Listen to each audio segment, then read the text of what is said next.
The choice between equity and debt is essential not only for us investors, but also companies and other issuers that need to raise external funds to finance their activities. For example, for retail investors like us, if you are more risk averse, something that tends to become more prominent as we grow older, you might tend to prefer to allocate a higher portion of your portfolio to debt instruments such as corporate bonds like we saw in the previous video. This because debt contracts, as we have already discussed, have a fixed claim that allows you to receive some periodic payments, and also the fixed maturity reduces the uncertainty that you face regarding the future and your liquidity needs. But equity instruments such as stocks, which represent basically a portion of ownership of a company, also present several advantages, which most of the times can complement the disadvantages associated with other debt alternatives. So let's start to analyze what characterizes equity claim. To start, as owners of the company, shareholders only see their return after debt holders and other obligations are fulfilled. When you buy a stock, you can expect two main types of returns. First, you have a capital gain. That is, when you buy a stock and you want to sell it at a higher price later in the future. For example, if you acquire a stock today at 50 euros and you sell it 1 week later at 60 euros, you profit the difference, that is 10 euros in this case. On the other hand, while holding a stock for a longer period of time, you might be able to receive dividends. That is basically money that the company pays after it reaches a positive net income. The thing is that, unlike debt claims that the company must pay periodically and decrease the net income, shareholders will only receive dividends if there is enough net income and if the company decides to do so. Unlike a debt contract that has a fixed maturity set right in the beginning, as a shareholder you will only have the right to receive these cash flows, these dividends, as long as you own the stock. So when you acquire a stock, you are basically acquiring the right to receive these future cash flows that the stock should generate. And in fact, there are some theories that seek to define the value of a stock based on the expected dividends that the company should pay in the future. This is known as dividend.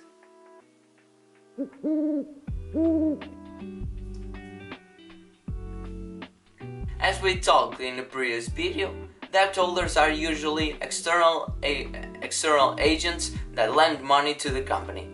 And by being external to the company, they might have less information, which leads them to put covenants in the contract that defines a higher priority claim in case of financial distress. So this means that in case of bankruptcy, shareholders will be the last ones to be able to appropriate from the company's assets in order to try to recover at least part of their investments. This means that shareholders are like a vulture that will only have access to the remainings after debt holders and other stakeholders recover their investment. Despite this, it's important to know that there is a separation of responsibility between shareholders and the company, as the latter has its own legal personality. This is relevant because it means that shareholders, like when you invest in a stock, you will not be obliged to respond with your own net worth in case that the company is not able to fulfill its obligations. By other words, it means that, for example, if a company is not able to pay its debt holders cannot demand you to pay from your own pocket. Just like we did for debt, let's now analyze both advantages and disadvantages of equity in the perspective of a company. If the company decides to issue new stocks, for example, in the primary market, it will receive funds equal to the price of each share times the number of shares issued.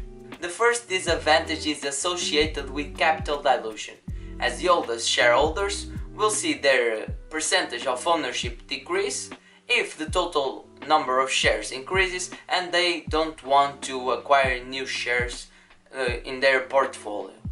Another disadvantage is associated with the residual claim nature of equity claims. Since shareholders are the last ones to receive their return and also are the last ones to be able to appropriate the company assets in case of default, the expected return by these will be higher than the one demanded by debt holders, leading to a higher weighted average cost of capital and demanding that projects are more profitable than it will be required if they were only financed 100% by debt.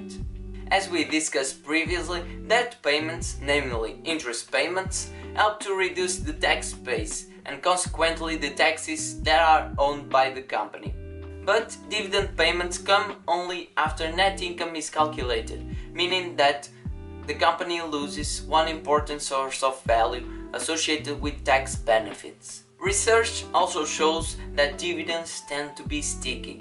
This means that shareholders are more prominent to dividend increases but are less flexible to dividend decreases. This is important because, for example, if managers plan to increase dividends in the future, they must be sure that the company will be able to be sustainable while paying the same amount of dividends in the next few years. Due to this, many growing companies, namely the ones in the technology sector, are using share buybacks as an alternative to dividends, just for not compromising the company's future. But not everything is negative regarding equity.